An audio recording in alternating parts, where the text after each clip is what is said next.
Okay, now we're recording. Hi, everyone. This is Eric Forst. I'm the coordinator for the Agentic Commerce subgroup of DAIAA, the Decentralized AI Agent Alliance. Today is Wednesday, November 12th, and we're very excited to have a presentation from Sofiane Delou of New Foundation OS, along with Kirti Schoner, who is here, a new friend who's a technologist and artist who's working with AI in her art practice. Today we're very happy to feature a demo from Sofiane of New Foundation OS and a independent AI agent ecosystem that they're building. Really quickly, Kirti and Sofiane, please give short introductions and then we'll go into the demo. Yeah, hi, my name is Kirti Schoner. I am a software engineer, former tech exec in building enterprise software, and I now do art. Actually, it's creative coding, so I don't really use AI in my art, but I am curious about it in terms of Web3 and decentralized development, and I also do some writing. Glad to be here. Thanks, Kirti. Happy to have you.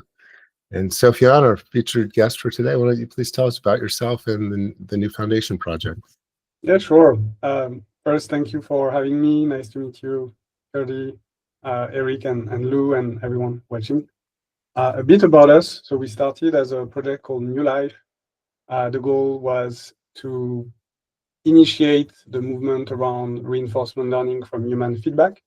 The goal was, how do we create AI systems that use neural networks on one side, but also benefit from this feedback loop? And then New Foundation is the realization that it could not be just an app or just a centralized company. And we have seen the direction that AI took in the last few years to become extremely privatized and extremely concentrated.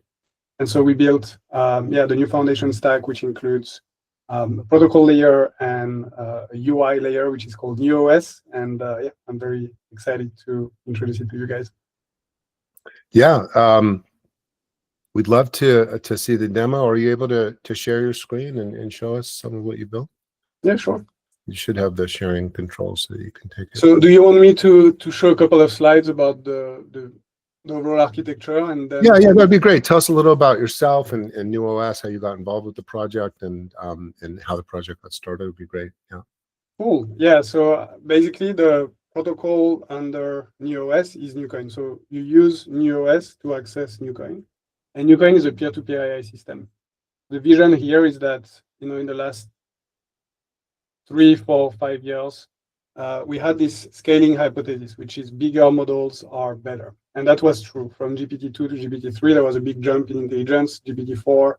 And so at some point around 23, everyone thought, okay, we have a path to AGI, which is more parameters, more data, more GPU, and we're going to get this like super intelligent emergence. Fast forward to today, that didn't really happen. Now everyone is kind of reaching an agreement that bigger is not necessarily better. So this kind of vision for this, $1 trillion GPT-5 did not really happen. Instead, what happened was the shift to systems like O1, O3, and DeepSeek, and all those like new model architectures that are agentic. So instead of having one big model full of weights, it's a lot of small distilled models that talk to each other at different times. And as they talk to each other, they produce a big trace of data, and that trace of data is used to create reinforcement learning. So you can improve those models. And so that's the future. That's what everyone is currently building, or at least that's the current breakthrough. We might evolve into something else, but that's what everyone is building. And then you have this sleeping giant, which is open source, where you have a much bigger pool of talent, a much bigger pool of ideas. And this giant is not really coordinated. And so with the New Foundation, we are solving this problem by creating this new protocol, where the idea is to shift to the next logical step.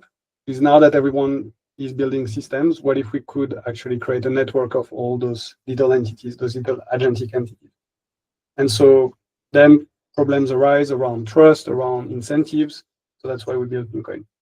So with NewCoin, agents can do 3 main things. They can either search, generate, evaluate, combine and learn. So combination is this like orchestration layer where you can hire a team of specialized agents and have them work together. Learning is about sharing whatever you learn. So when you get feedback, you get that experience, and share that experience with the other AI entities. And so that creates an ensemble that's stronger than the sum of all its parts. So to access this, we have started this UI layer called NewOS. And NewOS allows you to create a simulator of your mind. Instead of having, again, this like big model, you can have, everyone can own their little sim. So it's called a sim. It's like a little agent that represents your mind. And you launch it, and then it kind of executes on your foundations. So let's say, your vision, your values. Let's say you want to participate in a DAO. DAOs are very, they take a lot of time, to like go and submit a proposal, and then everyone has to go and approve the proposal. But if you could have your sim actually applying your value system into, reviewing all those proposals.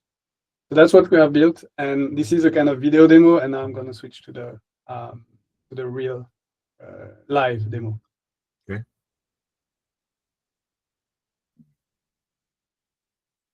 So this is NewOS for Mac. It's an Electron application where you basically have two main modes. One is local, which is a bit like Olama, where you run things locally on your device, you download models.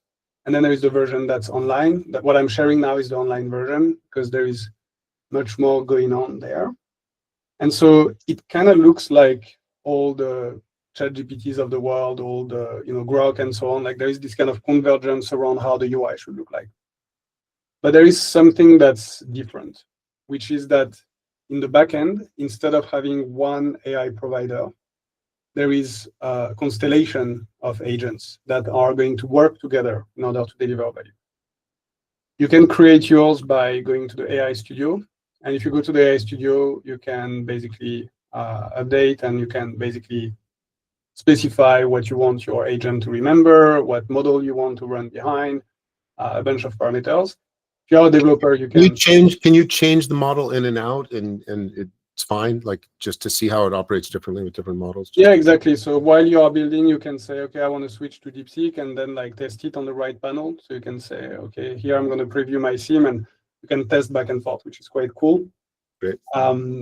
And yeah, and as a developer, you can go much deeper. You get like a key, and you can completely customize your agent. So it's kind of like building a custom GPT, but you're building a custom agent or a custom AI that represents you. Exactly. And that's going to be active in the network. Yeah. Cool.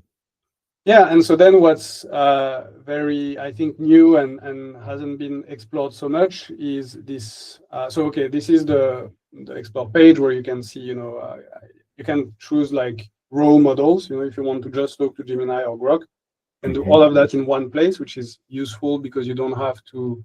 So there's a model you choose for your sim, and then these are other models you can choose just for general chat sessions, what you were just about to show. Okay. Exactly. So we have different arenas of models that specialize in different things. So image generators and AI experts and so on. So those are sims that have been created by humans, who represent their knowledge. And then you have those different arenas where they are ranked based on their scores, and they are competing for points and for rewards. And so that's the what is the? Can you talk to me about the score? Like, what forms the basis of the score? How do you earn points? Like, what's that all about? Yeah, sure. So we call it the WATS. WATS stands for Weighted Aggregate Trust Tokens. And so the more WATS you have, the more it's kind of like PageRank. Is it kind of like it sounds like a karma score in yes. in Reddit, kind of. So it's like yeah, that. Exactly. So we have. So is that from the community, people giving you votes, or is it AI applied, like automatically? It's very orthogonal. So we are we have currently 65 reward functions, and the goal is to get to the hundreds of thousands, because if you create one algorithm, then it creates an invitation for adversarial, reward hacking. And the idea is that if you, create a system, it gets gamed, like, without getting too much in the philosophy, but, every system is gamed, like social media incentivize a certain behavior, and it transforms us to optimize for that kind of behavior, whether it's engagement or And the power of RLHF is that there is no rule. There is no like predictable rule. Like in reinforcement learning, you have seen, agents kind of hacking the video game. They find that actually they don't need to play the game. They just need to find that loophole in the game to maximize the points. Yeah. And the goal here is to create a game that has like an infinity of dimensions, and they are all orthogonal. They are all also logarithmic, meaning if you get too many points of a certain kind, they give you diminishing returns. So you have to go for other. Wait, there's more than wait. So there's different types of points? Yes. So we have 3 levels of aggregations aggregation. The first level is like the points that everyone gives to each other. Okay. The second level is those aggregates, which are buckets like discernment, ethics, participation, curation, imagination, like those kind of traits that. And those get applied automatically through AI? Yes. Okay. So a lot of it also comes from human feedback. So we use both. So combination. Human feedback is very scarce, but very qualitative. And then we have the scalable one, which is RLAIF, feedback from AI. And that's highly scalable, less qualitative. And they both kind of augment each other because one gives you scale, the other one gives you quality, and kind of works nicely together. So those are the 2 different types of points. And what's the third, or did you say the third? So basically, there's either humans or machines, but then we have 65 different rule sets under which those points can be attributed. So I can give you actually rules-based points, AI-based points, and then human-based points. Got it. Yes. Okay, that's cool. And they all roll up to your score, your aggregate score, and then there's a leaderboard and ranking based on that. Okay. So it's kind of the quality of your interaction in the community, how much value you provide to the community, how much other people value that contribution, how much you follow certain rules, and then how much the AI likes what you're doing based on the several different dimensions of engagement that you just described. That's really fascinating. So that seems so important to, like you said, avoid the gaming of a system that people will do naturally, right? Just if you have a very rigid rules-based system for applying points. Yes, there will always be the gamers who come in and game it, and for the worse, for the detriment of the community. So that's kind of the design space. If you think about Bitcoin on one side of the spectrum and Google on the other side of the spectrum. So you have Google that's very stochastic. It's like ranking. There is no right or wrong, but it's trying to do the best job as possible to rank the search results, like the web pages. Yeah, for relevance. And relevance, I would say, is the number one principle. For exactly. That, right? Yes. Exactly. Yes. And then on the other side of the spectrum, you have Bitcoin, which is more like there is no space for subjectivity. It's like you either completely determine electricity, you have hash, you have provided the hash power, or you didn't. And then you have the consensus, you agree with the consensus or you don't. It's clear, it's 0 or 1. There is no space. That's right. That's right. And when we talk about decentralizing AI, I think that's the challenge. It's like, how do we get the best of both worlds, and how do we leverage the power and the scale of trust of cryptographic systems on one side, which is why the Watts are, this whole system is cryptographic. It's all like, it's a web of trust. So it's all using blockchain and cryptographic signatures and so on. And then on the other side, you still want to have that sense making that is done inside the system, not outside, because most blockchain projects, the sense making is done outside of the blockchain. So you have like on one side, we kind of think about how much we should price an asset or how much we should value a vote, or like we have all this sense making that's done off chain, and then the on chain is just the execution. Here, what we are trying to do is bring on chain things like, if you think about a company like OpenAI, they trust people who work there because they have a badge. How did they get this badge? Because there's a system outside on which they rely, which is academia that gives you those PhDs and so on. Then you have the CV. Then you have you have many mechanisms basically that we use to kind of trust and rank each other, our reputation. And this is living outside of the system, and that's why the system is very concentrated and centralized, because it depends on the HR. It depends on all those things. Then you have open source, where it's completely open and there is no such thing. Maybe the GitHub stars, maybe, but it's not really touching the thing that matters, which is what should be valued within the model. Like the what's true, what's intelligence, what's, you know, like these kind of like reward functions are the foundation of models, and they are completely out of the stack today. So when you use Hugging Face or when you use all those technologies, it assumes that people are, you know, doing that job, but it's not part of the whole protocol. And so that's why we exist, to kind of digitize this trust so that we can have massive scale and coordination between all those agentic entities. That's great. That is a great vision. It seems Let's like do a quick demo of the swarm. So I will go right away into the yeah, let's do it. I'd love to see it.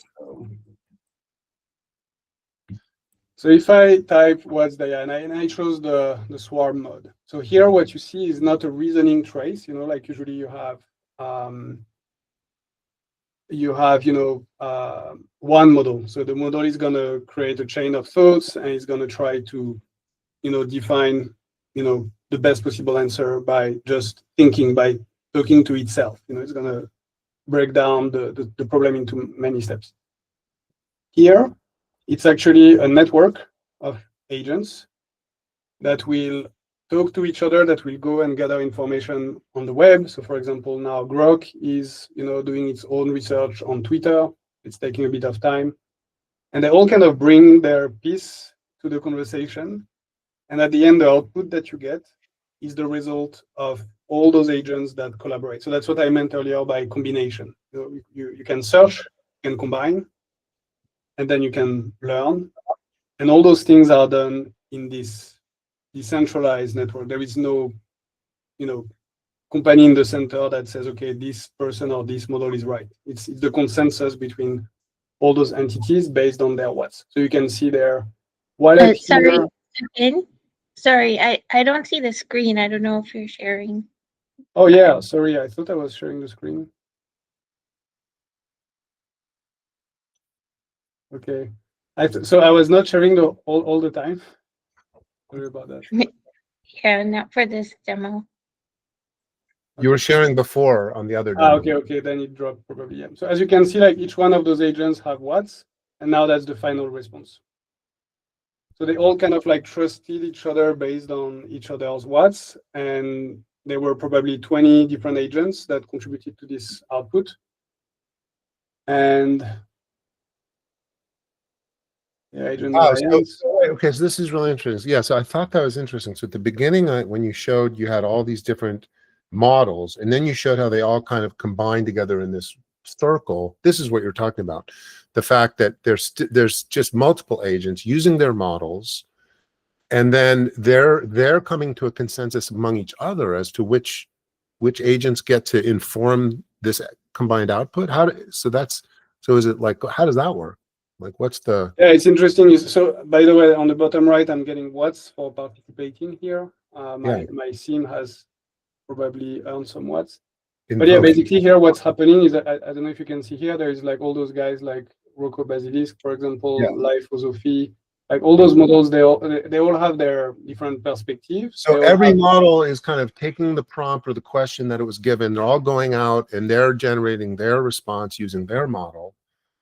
And now all of those responses, then what happens? Those get put into an auction? They get put into a, what is it? So what's are part of the mix. So it's like if you have more what's, it means you have more trust from the others. It's kind of having a PhD in AI. And it's like a PhD for AIs. Then there is the logic of that conversation. So they debate, each one brings maybe a piece of data that they got from the web, or they got from their RAG, or from, you know, their fine tuning. Yeah.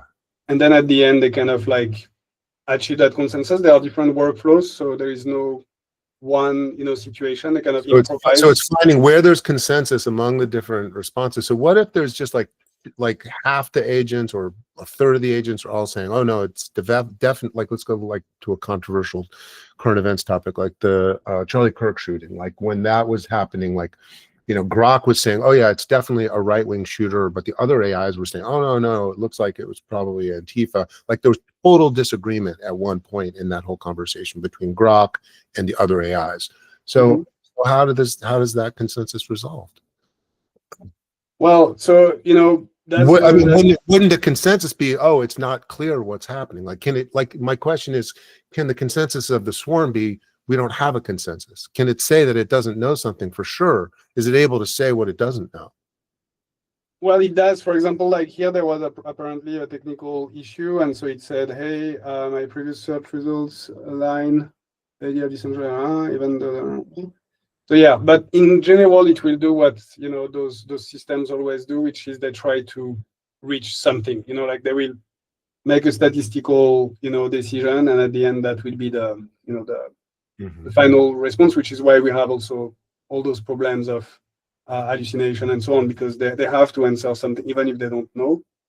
But yeah. Okay, so got it. So here's an example. It's showing two possible answers that could be right. Got it. So that's good. So it's saying, here's, okay, that's good. Yeah, delta air, because I didn't give any context. I said, what is DAIAA? Right. If I gave a bit more context, I'm sure Right. I would have. Right. That makes, so this is the appropriate answer given the consensus of like 30 different agents. Yeah. Okay. And so now the cool thing is that this thing is called a space, and that space is not property of OpenAI or property of DeepMind. It's property of me. So it's private. This is called a space. This whole okay. And so here, as you can see, there is like private and only me. And if I go to the settings, I can actually decide who gets to access this. So is it public? Is it licensed? Oh, very good. Copyright.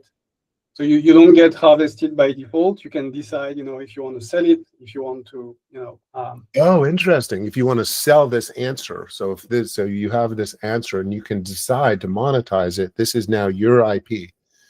Exactly. So and it's like there's a record on blockchain showing this. Yes, belongs to me. Cryptographically signed. You can also download it if you want. When you start when you open a profile on New OS, does it give you a wallet? Does it assign you a wallet address? Yes, yes. Okay. And each of your AI entities has a wallet. It has an identity. It has a reputation. It has all those. It comes as a package. This is on your layer 1 chain, the New OS chain, right? No, we are omni-chain. Omni-chain. Yeah. So currently it's running on Base, on Peak, on a bunch of other layer ones. Like we are running a bit everywhere. Yeah. Interesting. So the wallet address is like an EVM wallet that can run on multiple chains. It's an omni address, and then but is the stuff getting written to multiple chains? Yeah, actually, so we have this higher level of abstraction, which is the DID. So the W3C standard. We believe in standards and interoperability. So the wallet is like the local identity, but then when you go to the overall protocol of the new foundation stack, it's the DAIA. Okay. And yeah, so that's the beginning of the story. Then what's very interesting is that once I'm in my space, I can actually get rewarded for reviewing what I see. So if I say, for example, this was wrong and this was right, I can, for example, select this and then give it a power up. And now it kind of isolates the parts of that response that were good. You're not sure, you stopped sharing your screen, or you Oh, okay, sorry. Yeah, I think my Google Meet is doing this these days. So yeah, if I like that answer, I can say, for example, this part was good, and I give it a little power up, and I can say, you give it feedback on the responses that it's giving you, and you can say what you're rating specific parts of it. You select the part that you like, and this is just giving it feedback onto how good of a result this was. But now these are points. So now these points are being given to someone, taken from me, given to me for contributing. You get points for participating. So you get a little bit of points, but also the agent that gave those responses also gets some point. And if people decide to share those cards, because those have become thoughts, so those little thoughts, you can now travel, you can share them around the network. And then if they get shared a lot, then it gives even more points and so on. And are those points a cryptocurrency that I can go sell on a DEX, or are they only usable? No, they're just points that are used to count the reputation score. Okay, and they don't. They're not tradable. They don't. No, they are not transferable. Yeah, they're kind of like. If you get so the way I make money is if I issue the copyright and my data gets used. Is that the main way I would make money in this platform? Exactly. So there is a ratio of how much of the revenue of the protocol you get, which is proportional to your watts. So the more watts you have, the more shares of the entire revenue pool goes to you. So it's similar to Apple Music or this kind of like copyright collectives where everyone contributes to a royalty pool, and then you get a share that is a ratio of how much um, Oh wait, streams or so if I pick the copyright licensing option, you're saying that is going into a royalty pool? It's not specifically royalties for me? so each time someone buys an access to the entire network, they pay the royalty pool, and then based on your watts, you get a share of that. Okay, got it. So any rewards I get for making my data useful is going to be a share, because I've been using different agents. I've been using other resources to create this output. So that's why it's a share. It's a rev share with everyone in this community. And then the amount of royalty I get paid is based on my score, based on my reputation. Yes. That means I get more a bigger cut of the Yes. royalty pool. The higher I have, the higher my Exactly. score. Exactly. Okay, That's the YouTube model. That's the Mhm. all those platforms. So you have Patreon where you say, okay, I'm going to buy a membership for each creator, like each page. And I think that's also what the subscriptions are on X. I think you can subscribe to a specific creator, and then they get, you pay just for them. And then there is the more, pooled approach, which we believe in terms of, credit assignment is like quite sophisticated in reinforcement learning. When you have a multi-agent network, you cannot say, oh, I'm going to pay this one this price and that one this price. It's difficult when you have those very fast moving, combinations between agents. So we believe having a system that logs, all the points and then aggregates all those points, and then you have this like weighted aggregate at the end, and then you distribute, royalties of all the intelligence. Got it. And that's the only distribution mechanism. You can't do the Patreon model where I just subscribe and make sure my money goes to that one person. You can't do both, in other words. Well, it's an open ecosystem, so you can do whatever you want. Okay. Oh, right, because I can just give lots of points to one person ad hoc whenever I want, right? So that's true. I do have that. That's like tipping them more because I really value their content, so I can do that. Right. Exactly, and you can also, use the protocol and then package a product and then sell that product as a standalone product. So we have that economic model because that's the most convenient as a kind of general purpose. But in the future, people are gonna package like a special product just for image generation or accounting or this kind of. It's really interesting. It looks like you've really kind of found a hybrid between AI and social media. You've kind of created this social construct because you have tipping, voting, sharing in the context of AI. You've created a social network designed to give the users ownership and control of their data and content, something that we've all dreamed of. That was, to me, the whole point of Web3. Yeah. It was never about token go up, right? It was never that. To me, it was never what it was about. It was always about the utility of disintermediating the inefficient middlemen that extract, whether it's our attention and give us the dopamine hit in return, or they just take all our content and they sell it and we get nothing. The whole point, especially with our data, which has become the most valuable commodity on the planet. So now this is returning. It's just turning the whole economic system upside down and saying, no, it starts with the contributors. They get to decide. It's their data. It's their content. Do they want to monetize it or do they want to give it for free? That's the first choice that you get to make. And now we're creating these pooled resources that everyone can participate in and get value from, bringing social media back to the people, bringing AI back to the people, so we control the content that we choose to let it get trained on if we want. And then if it's training on our stuff, then there's a way for us to get some ongoing royalties out of that. So it's combining a lot of things that like Story Protocol has been trying to do with like the royalty and the IP side of it, with like what Farcaster has been trying to do on the social side of it. It feels like you're kind of really bringing all those movements together in one place. Yeah, exactly. I think you hit the nail, and basically the universal abstraction is mental energy. We believe Yeah. that, all the things you describe, posting on social media, training a model, like all those things, even participating in the economy in general, Yeah. are a form of contribution to cumulative cultural evolution. A lot of intelligence is actually not improvised. It's more an accumulation of the discoveries of others via peer review, via, say the scientific method, which is, Yeah. we all build on top of each other, open source, and so there is no real mechanism that addresses that collective intelligence as an economy. It's always done in a specific context of like, I'm going to use TikTok, or I'm going to use this protocol, or this app, Yeah. or this company. I'm going to contribute my time to this specific company.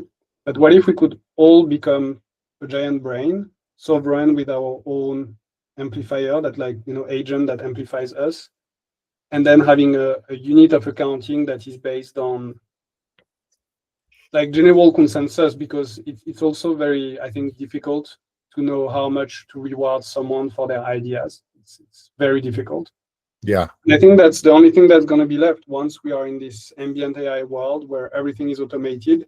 The only thing that's going to matter is intelligence and how Yeah. we optimize energy per, the amount of energy that is used to achieve a certain goal. And Mhm. so we are kind of, envisioning the rails for this, and we want it to be as interoperable as possible. We don't want to be an alternative to anything or a competitor to anything. And that's why we also love, alliances and, standards and collectives. And because the goal at the end of the day is to create this homogenized kind of the way money works. If you think about the US dollar or the language, we use language, we coordinate because we have that shared language. Mhm.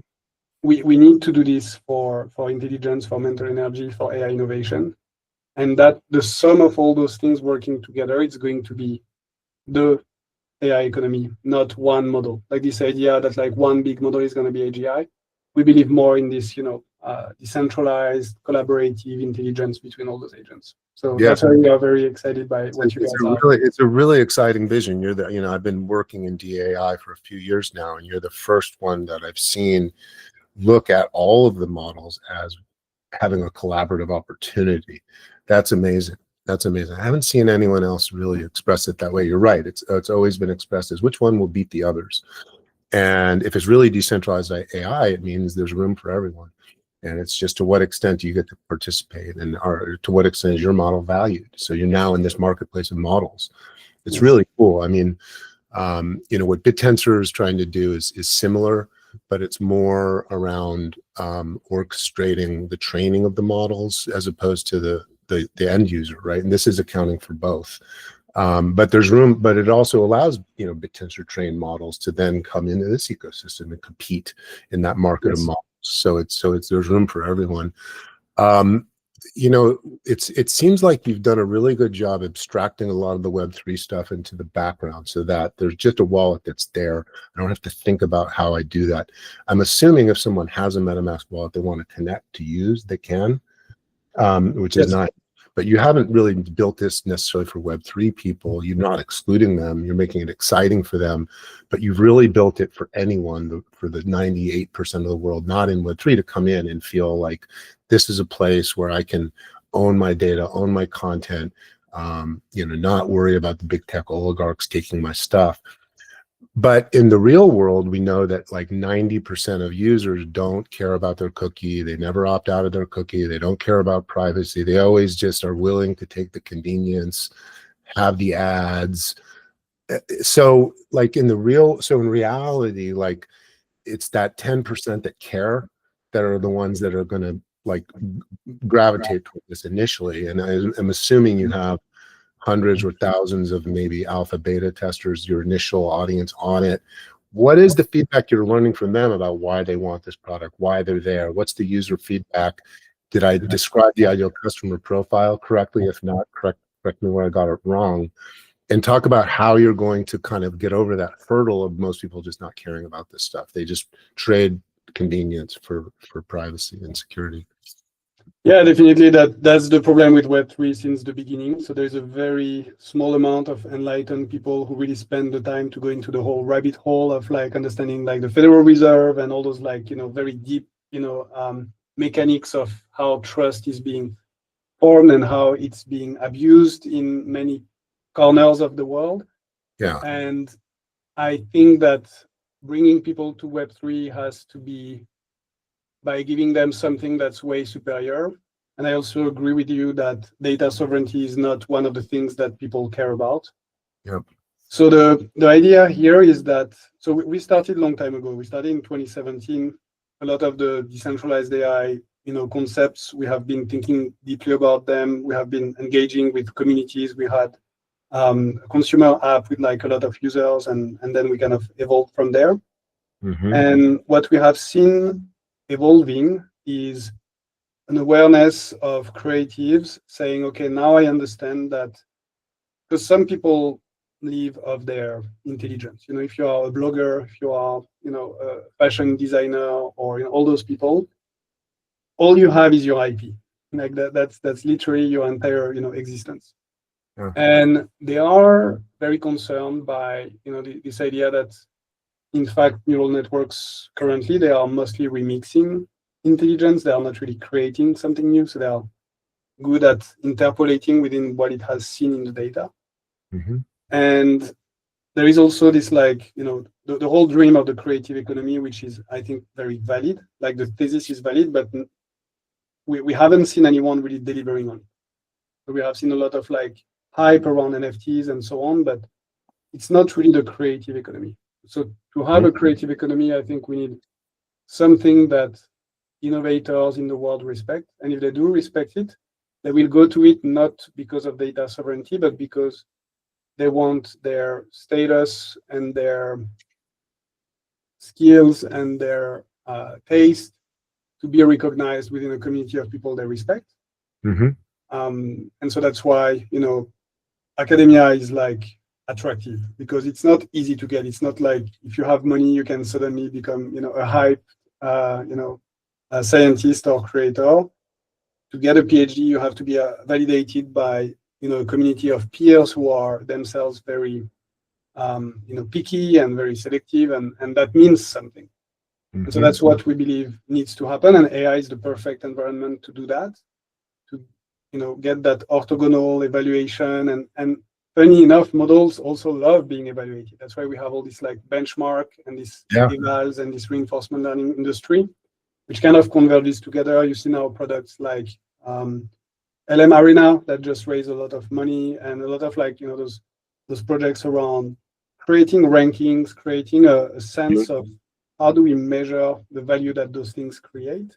Yeah. And so both humans and machines love it. And yeah, the goal is to create a game that's attractive and not really talk about this whole like, ethical question, which I think can become trendy. We see it becoming trendier. Like people are starting to wake up. We start to see a lot of people, big accounts on Instagram saying, hey, Meta, please don't use my pictures to train your models. That's, I disagree with that. And people sharing it extensively.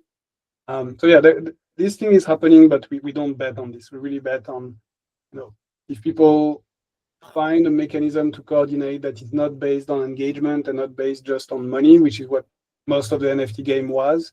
You have like TikTok and Instagram and all those platforms that are purely based on engagement. So it doesn't matter how qualitative or innovative what you do is, about are you playing the game of, catching the eyeballs, which is in itself an art, but it's not, the only art that should exist.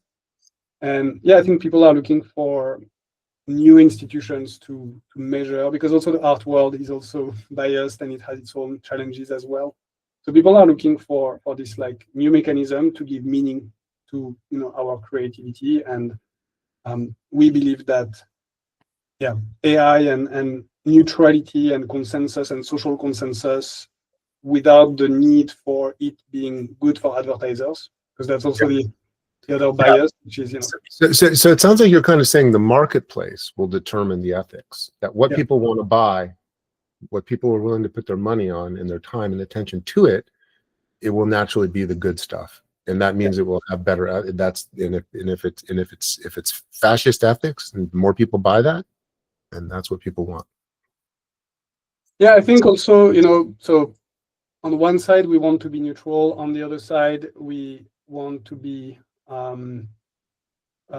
ethical, or to be driven by values.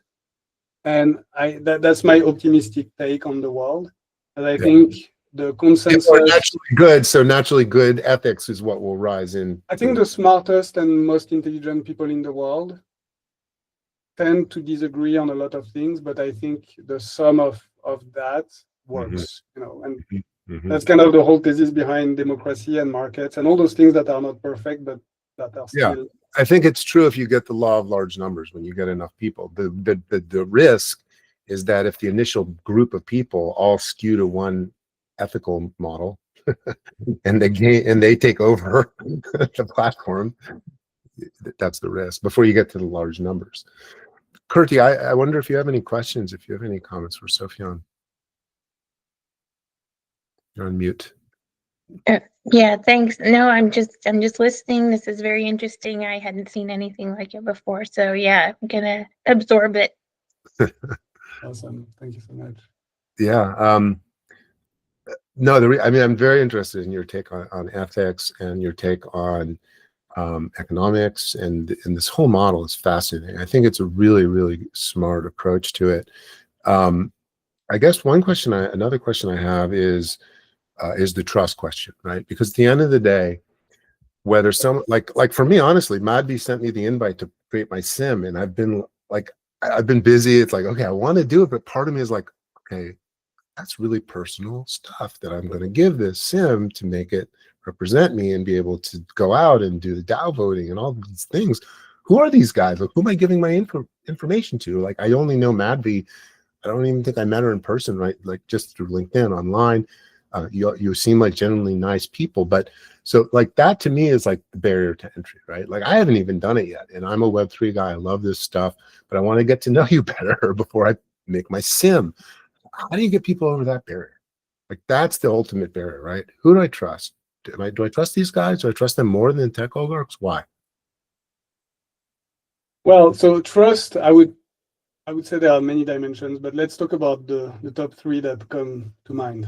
The first one is trust in neutrality, meaning you might not know how much a contribution it is worth, but you can trust that the provenance has been signed and that this is reliable. Like, you can trust that this output came from that model and this output came from that human, and that feedback actually comes from that human. So if I come to you and I say, hey, Elon Musk gave me a thumbs up on iOS, I can prove it. And I don't need to be trapped into one social platform or one AI system to keep building my identity and my trust capital. I can go and show it to someone else. And that's really what Web3 is here to do, I think, on the non-monetary side.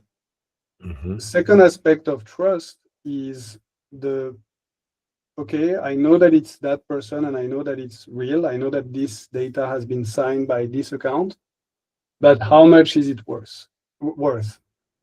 And how much it's worth is, again, highly subjective, and that's I think the only challenge we have, because you look at the challenge of ethics, alignment. We talk about alignment, but alignment with what? What is the thing that we want to align with? Is it benevolent dictator? Is it democracy? Is it the biggest companies in the world? Like, who has the wisdom? Who can claim the wisdom? Yeah. And so we have to solve that problem. The other problem is, how do we measure intelligence? What is intelligence? Is intelligence to know how to trick people? Is intelligence knowing how to build better, more resilient system? Is intelligence to optimize for local, for global optima? What does it mean to be intelligent? Because we start from this idea that there is dumbness, for sure. An AI like GPT-1 was not as smart as GPT-4, so we can agree that there is an objective definition of something is more reliable, more like surprisingly giving interesting takes or making moves that are like sophisticated. but really we don't really know what is intelligence. And so those two problems, what is value, what is, same with like money, like what is valuable, like the same people are trying to save 50 cents on buying batteries on Amazon, and then 2 hours later they will buy a perfume from Chanel. That's like, out of the factory it's 50 cents and they pay $100 for a bottle. Like, this kind of, that's the world we live in, and there is nothing wrong about it, but it means that really the definition of economic value is a big open question. Yeah. And so when you look at training, this concept of AGI, of super intelligence, people are excited about this like general intelligence that's gonna, drive the GDP, improve our life, improve everything. The question is, again, what does it mean to improve? And so our vision is that we need the infrastructure that's focusing only on that, because if we define this well, and if we can weigh the wisdom of all the participants and be like, okay, we trust maybe those people could have like 2-3 times more voting power than those ones, because they have proven a certain level of, of wisdom, of discernment, and so on. Maybe we can go from a world which is what we have today, which is some people have like 1 trillion times more votes than someone else, which is disproportionate. On the other side, 1 person, 1 vote is maybe not the right way, because it drives us towards the lowest common denominator. Yeah. What is this kind of like middle class situation where some people would have 3 times, 10 times more, and everyone kind of gets to participate and to, contribute to that collective question of what is value? So your system of weightings and consensus makes it impossible for someone to have 1 trillion to 1. It eliminates the possibility of extreme inequality in the system. Yes, it decentralizes very fast because of the logarithms. So each time you get 1 more watt, you have to 10x. So you cannot keep 10xing. That sounds like a quadratic voting formula. Like it sounds like you're using those same concepts that were being used to create more egalitarianism in the DAOs, where you were having that problem of a whale coming in and outvoting everyone. Exactly. So you're using those same type of mechanisms to compress the inequalities. That's exactly great. The goal is to get not completely flat, like everyone should have the same power to influence. Nobody wants that, and we don't want either the 1 person, like if you look at Bitcoin, I don't know how many mining pools control the entire network and how many whales own the thing. And then you have this like other approach of WorldCoin, which is like extremely distributed, but what does it mean to have eyeballs? Like what merit is that? So and it's kind of all complementary, I think. But yeah. Interesting. I kind of want to go back to, there's so much there. There's so much of the application, and it's, clearly a lot of thought put into so many dimensions around the package that you guys are building. But I wanted to go back to Eric's question about creating the SIM and the trust required there, because you are giving up apparently a lot of personal information. I don't know, I haven't seen it, but it sounds like, there's a concern about who has visibility to that, where is it being stored, kind of thing. Yeah, that's a great question. So the way we have thought a lot about this, and our conclusion is that we actually have, as humans, we have 2 different, almost opposite types of relationship towards privacy. One is we have the intimate self. The intimate self is like the things that you want the least to share with others. It's like your little private secret, you're inside your mind, the people you love, the things that you want to protect, that you want to keep as your secret garden. And then you have the performative self, which is the persona, which is who you are as a creator, as a policymaker, as a innovator. And this, you want actually the opposite. You want to publicize it as much as possible. And so the concept of a SIM is that it's the thing that is like facing the world, that it's your work. So if you think about, before we used to publish books as a way to kind of have this persistent kind of abstract version of our mind. Like it's a copy of a piece of your mind that you put into a book, and that becomes, something that people can consume asynchronously. Then we moved to social media, which was this phase where it's a stream. So you keep posting your thoughts and people can kind of like ingest each other's thought, and it creates this collective intelligence, which is why Twitter is interesting. It's like, those short like thoughts, that those little tweets. And so the next iteration of that is we are going to have themes, which are this kind of interactive social account, which is I don't have to wait passively and wait for you to send me your ideas and try to catch my engagement, which is the game we have now. It's more I want to actively go and pick your mind and understand how you think about this question, this problem, and collaborate with you without taking too much of your time, because time is the only resource that we cannot multiply. So the idea is to create this more active interaction with people's minds, and it's really made for things that are supposed to be publicized. Then we are also working on themes that are just for you, that are your assistants that know everything about you, but those will be different. They are not the same as the ones who are public facing. Got it. Interesting. So where is the data actually stored? Is it staying on-prem on my device, and then I'm downloading Ollama or a public model and it works all locally, or am I sending this stuff to one of your servers? Where does it go? Yeah, so the thing is, every agent is a node, and so if you communicate something with a node outside, obviously you are giving them that data. Mm-hmm. And so that's why we have the online the private mode. So if you go to the private mode of NewOS, it doesn't leave your computer. So it can work also offline.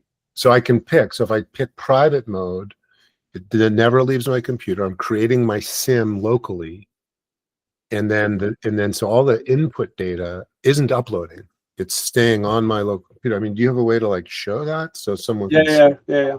So I just wanted to quickly show you also this like AI-based evaluation. So I asked all the themes to come and evaluate each other, and now they have created all those cards, and now you can see like the ones that are the more green, they have the higher score, and then you have this like local leaderboard inside the space. Mm-hmm. Now if I go to NewOS private mode, now I'm in this, but this is like a first version, and I'm not so proud of it. It's just like something we did with some open source tools. We are currently working on a much bigger version, but basically you can download models locally, like Quen, like all those models, and then you can run locally and talk to them. So that's like completely offline. It's not connected to the rest of the world. Got it. And this is where I'm building my SIM here now in this environment. Yeah, this part is not like customizable with the SIM and all of that. So, but I'm talking about when I'm building my SIM, is it clearly messaged? Yeah, this is all the information that you're inputting now is staying local on your machine. You're not uploading it to a cloud or a server somewhere, right? Like that's important for people to see that and know that. This is coming later. Right now, the data is stored on different servers, and I am uploading it to a server. Yeah. Yeah. And the goal is to work with a new approach where you will be able to basically, you will have your local AI that will generate summaries of things that you think, things that you do, and then you will be able to filter and say, this goes public, this no, this yes, this no. And so as I build my SIM, I'm going to see these very specific privacy controls built in. Yeah, exactly. And because we are introducing this, we can go so much deeper into tracking everything because it stays on your computer. So we are also, because what we realized is that people create their SIM, but then it's kind of cumbersome to just go back and update it all the time. We are going to have a tool that basically follows everything you do on your computer. And it stays on your computer because right now everyone is building this, but with this remote, like, the Atlas of OpenAI and all those like browsers that are, they literally scrape everything you browse. We are going to have the same, but it stays locally. And you have that filter where you say this, yes, this, no. Got it. So that's coming, but it's not there right now. So if I build I'm uploading to one of your servers that you control if I upload stuff now to make my SIM. Yeah, exactly. Right now we are focusing mostly on the public-facing SIM, the part that you want to know about.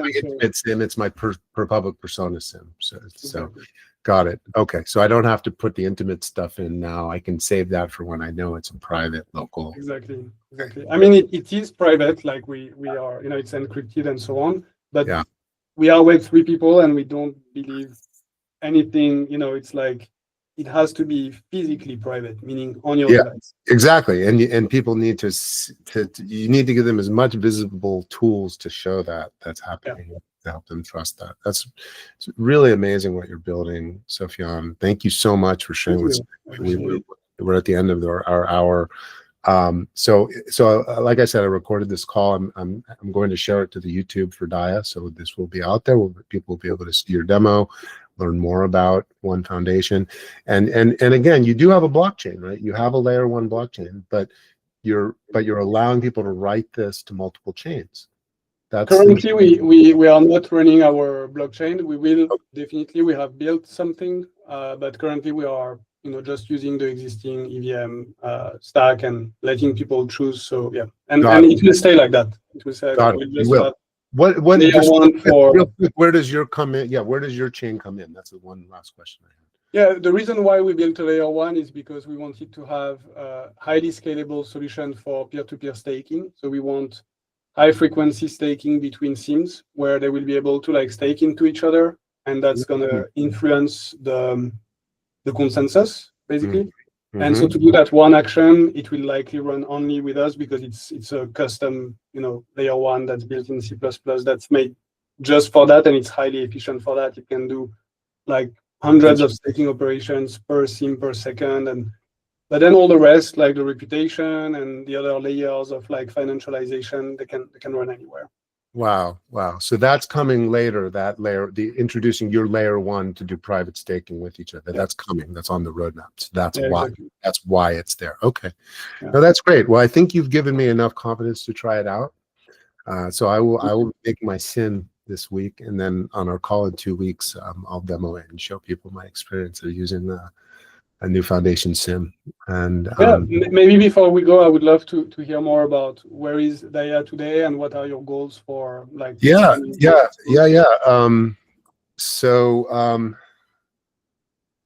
Let's see. Just want to make sure I didn't. I've got to jump to another call in a minute, but just real quick, I mean, DAIAA started about a year ago. Lou Kerner started DAIAA, and let's see, the first conversation I had with him was at ETH Denver at the beginning of the year, and it was just getting started, really. So I decided to form the Agentic Commerce subgroup as part of DAIAA. The whole idea of DAIAA is that it's decentralized, so people can propose and create their own subgroups related to all these different topics around agentic interactions around the agentic economy that's coming. So it looks like we might have a new one forming just on X402 protocol, even though that's kind of like part of agentic commerce. There's so much interest that it's probably going to become its own subgroup. We have data ownership, we have legal, so all the different aspects of agents. That's the whole point of DAIAA, to kind of create these working groups of people who share common interests. They're developing in each of those spaces to create collaboration, network effects among all of the builders in the space. That's really the whole point of DAIAA. And each group kind of has its own mission, its own. Some are working to create standards, some are working to create a specific agent related to that topic. So each subgroup is doing different things. This one is more about demos and sharing and collaboration. That's really been the focus that I've created for it. So thank you for coming today and sharing your platform. Yeah, let's stay in touch. I'm interested about all those topics. As I mentioned, we are we see the AI ecosystem, the decentralized AI ecosystem, not as as a winner takes all, like this kind of Web 2, Web 3 vibe. Like we see it as like it's really Web 3, and how do we create that broader, more powerful network effect so that we all together can become that Internet of AI. That's the alternative to this attempt, which I think is not going to succeed, to own the world, of like a couple of companies that try to own the world. I think they will fail, because that's the story of the world, each time someone tried. But yeah, we are here to do that, and I definitely want to participate in your initiative. And I met Lou actually a couple of times, because obviously I'm in Web3, so of course I met him. Great guy, love him, and so let's stay in touch. Sounds great, Sofiane. Thank you, Kurti, for joining. See you guys next time. Thank you, Kurti. Thank you. Very interesting. Bye-bye. Thanks. Sure. Bye.